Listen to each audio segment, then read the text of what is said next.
రైతుల శ్రేయస్సు సంక్షేమానికి రాష్ట్ర ప్రభుత్వం అధిక ప్రాధాన్యం ఇస్తోందని ముఖ్యమంత్రి రేవంత్ రెడ్డి తెలిపారు. ఈ సంవత్సరం వర్షాలు ముందుగానే కురుస్తున్న నేపథ్యంలో అన్నదాతలకు అవసరమైన విత్తనాలు, ఎరువులు అందుబాటులో ఉండేలా చర్యలు తీసుకోవాలని అధికారులను ఆదేశించారు. ముందస్తు వర్షాల వల్ల ధాన్యం విక్రయంలో కొందరు రైతులకు ఇబ్బందులు తలెత్తాయని వారికి అండగా నిలవాలన్నారు. ధాన్యం విక్రయంలో రైతుల్ని ఇబ్బందులకు గురి చేసే మిల్లర్లపై చర్యలు తీసుకోవాలని సూచించారు. ఇందిరమ్మ ఇల్లు, భూభారతి, ధాన్యం కొనుగోళ్లు, వానాకాలం పంటకు వ్యవసాయ శాఖ సన్నద్ధతపై సీఎం రేవంత్ రెడ్డి మంత్రులు ఉన్నతాధికారులతో కలిసి మంగళవారం కలెక్టర్లతో వీడియో కాన్ఫరెన్స్ నిర్వహించారు. మంత్రులు ఉత్తమ్ కుమార్ రెడ్డి, తుమ్మల నాగేశ్వరరావు, పొంగులేటి శ్రీనివాస్ రెడ్డి, సిఎస్ రామకృష్ణారావు హాజరయ్యారు. ఉప ముఖ్యమంత్రి బట్టి విక్రమార్క, పొన్నం ప్రభాకర్ సహా కొందరు మంత్రులు జిల్లాల నుంచి వీడియో కాన్ఫరెన్స్ ద్వారా పాల్గొన్నారు. ఈ సందర్భంగా సీఎం మాట్లాడుతూ జూన్ 3 నుంచి 20వ తేదీ వరకు రాష్ట్రంలోని అన్ని మండలాల్లో భూభారతి రెవెన్యూ సదస్సుల్ని నిర్వహించాలని ఆదేశించారు.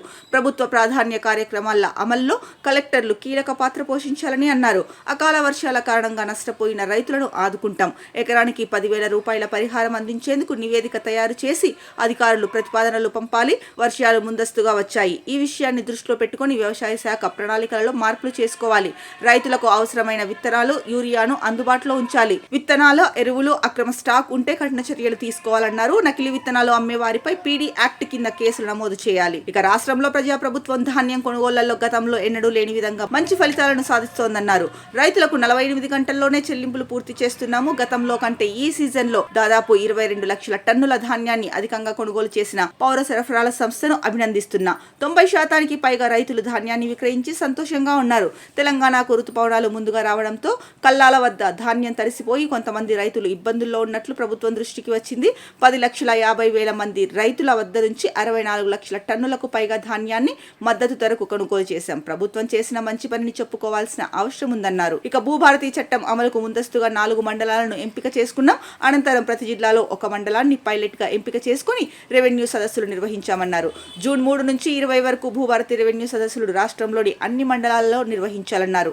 వీటిలో ప్రజల నుంచి దరఖాస్తులు స్వీకరించడంతో పాటు భూభారతి చట్టంపై అవగాహన కల్పించాలి. గత ప్రభుత్వం ప్రవేశపెట్టిన ధరణి వ్యవస్థ ప్రజలను భూతంలా పీడించింది. భూభారతి చట్టం పేదలకు చుట్టంలా పనిచేస్తోందన్నారు. ఇందిరమ్మ ఇళ్ల పథకం అమలును కలెక్టర్లు పూర్తి స్థాయిలో పర్యవేక్షించాలి. మండల స్థాయిలో ధరల నియంత్రణ కమిటీలను నియమించాలన్నారు. మేస్త్రీ ఛార్జీలు, నిర్మాణ పరికరాల ధరలు నియంత్రణలో ఉండాలి. అడ్డగోలు ధరలతో పేదలు మోసం చేయకుండా జాగ్రత్త వహించాలి. ఇందిరమ్మ ఇళ్ల లబ్ధిదారులకు టోకెన్ జారీ చేసి ఉచితంగా ఇసుక సరఫరా చేయాలి. ఇందిరమ్మ ఇళ్ల పేరిట ఇసుక దోపిడీ జరగకుండా జాగ్రత్త పడాలన్నారు.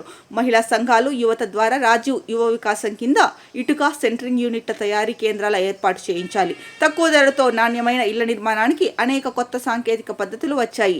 వీటిని లబ్ధిదారులకు తెలపాలి. కలెక్టర్లు, ఇన్ఛార్జి మంత్రులు మే 29, 30 తేదీల్లో క్షేత్రస్థాయిలో పర్యటించి వానాకాలం సాగు ఏర్పాట్లు, ధాన్యం కొనుగోళ్లు, ఇందిరమ్మ ఇల్లు, భూభారతిపై రిపోర్టు తయారు చేసి జూన్ 1 నాటికి సమర్పించాలి. జూన్ 2వ తేదీన రాష్ట్ర అవతరణ దినోత్సవాలను జిల్లాల్లో ఘనంగా నిర్వహించాలని సీఎం ఆదేశించారు. డిప్యూటీ సీఎం బట్టి విక్రమార్క మాట్లాడుతూ ప్రస్తుతం కొనుగోలు కేంద్రాల వద్ద ఉన్న ధాన్యం సేకరణను వేగవంతం చేయాలని సూచించారు.